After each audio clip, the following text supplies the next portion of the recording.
tweet from the American Cancer Society. They've said they're going to be accepting Dogecoin. There it is. Dogecoin is now officially on our list of accepted cryptocurrencies. COVID-19 reduced our ability to fund cancer research by 50% in 2020. Donating is now more important than ever. Use Doge to make it easy. Amazing stuff, American Cancer Society. All right, joining us from the United Kingdom to discuss these stories is David Bell, founder of Macrodesiac and also growth director at TradingView UK. David, good morning to you. Thank you so much for joining us. Wanted to get your take. Excellent stuff. Thank you for joining us. There's so much to discuss here. I guess let's start with the Dogecoin acceptance from the American Cancer Society. What do you make of that? You know, I think that this is more of a PR exercise than, being a valid funding source. The reason being is that the crypto markets are highly volatile.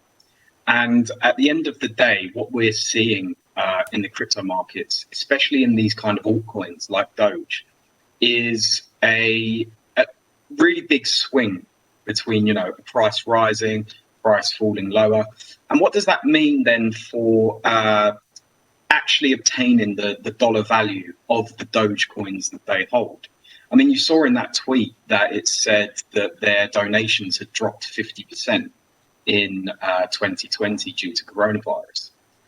So I think this is quite an easy way to, obtain some kind of cash inflow from people who might have experienced a massive rise in the value of their Doge coins, so they're willing to give some away.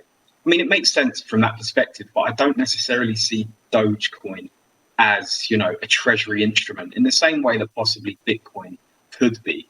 And even then, I see that as being slightly flimsy, purely because of the volatility and the nature of crypto.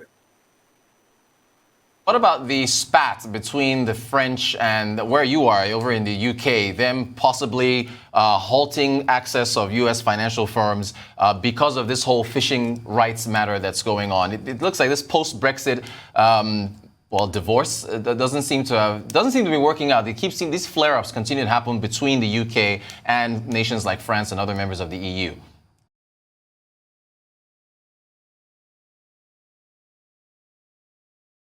On this one about what the city does. The city is 95% involved in wholesale financial activity.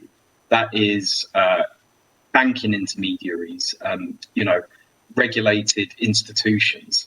A lot of the equivalence clauses cover retail activity, retail and SME activity. So I think there's way too much sort of impetus and too much impact put on getting equivalence when a lot of the business conducted between the EU and the UK is actually wholesale activity. It slightly falls outside of those equivalence clauses.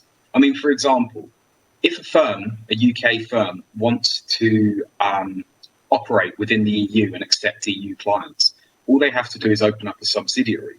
Now, in the banking realm, what's likely going to happen is that a lot of the risk, so a lot of the actual activities in terms of maybe executing trades and things like this, will actually be sent back to London. So London will keep doing, all of the difficult stuff, basically. I mean, Frankfurt is number 9 in the list of world financial hubs, London's second, and we interchange with New York quite a lot.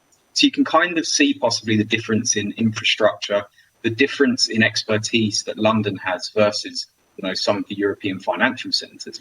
So there's almost a stickiness that London has, and it forces, these subsidiaries to actually conduct their business back in London. Even with the share dealing being moved to Amsterdam, that was really just where the trades were going to be booked, and all of the clearing was still going to be done by London Clearing House. Okay, in their Paris office, but still, we're still using the technology, the expertise that's based in London. Thank you so much for that. Since we're on the matter of trade, I want to ask you about this drop in Chinese imports into the United States. It's being attributed to the tariffs imposed by the Trump administration, but You've got a different view. If we actually got some data on there it is, shipping costs, rising China shipping costs. There, Shanghai, Los Angeles, Shanghai, New York. The week-on-week rises, double-digit there. Is this is this what you would point to for the reduction in imports from China into the U.S.? Absolutely. I mean, I personally think that this is the primary reason as to why we're seeing commodity prices increase so massively, and why we're actually seeing quite a lot of this inflation pressure. People keep putting it down to, the money supply increasing and things like that. It's totally irrelevant. We've seen the money supply increase post 2008 for, a decade and a bit, and we didn't see monumental inflation.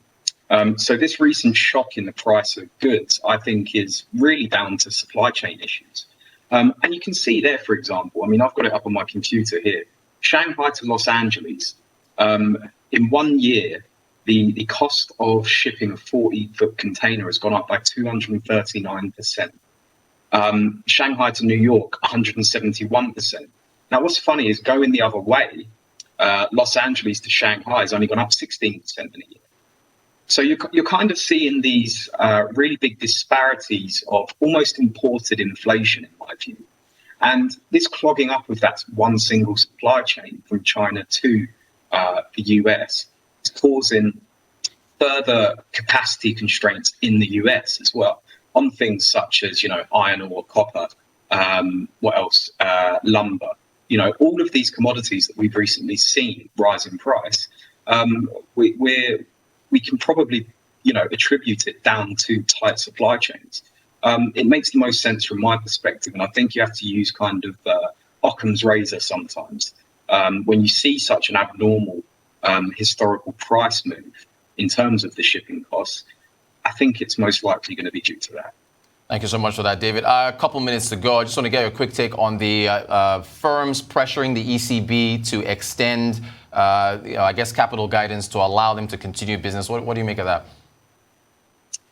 It's a funny one because already the European Banking Authority allows European or Eurozone banks to hold their domestic debt at a risk weight of 0. I mean, across the Eurozone, banks are the ones that hold the majority of their domestic sovereign debt.